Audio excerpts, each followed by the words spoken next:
En France, la grève à la SNCF reprend ce soir pour 48 heures. Les usagers seront indemnisés. Le patron de la compagnie, Guillaume Pépi, doit annoncer des mesures dans la journée.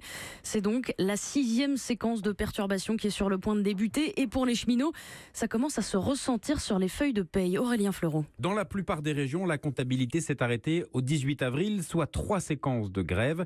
C'est le cas pour Charlène qui travaille en Bretagne. J'ai 5 jours de grève décomptés sur les 6 possibles début du mois d'avril, ce qui équivaut à 290 € net en moins sur mon salaire pour ces 5 journées de grève-là. Ce que redoute Charlène, comme tous les cheminots en grève, c'est surtout le salaire de mai, puisque seront retirés 6 jours de grève d'avril, plus potentiellement 6 autres jours en mai.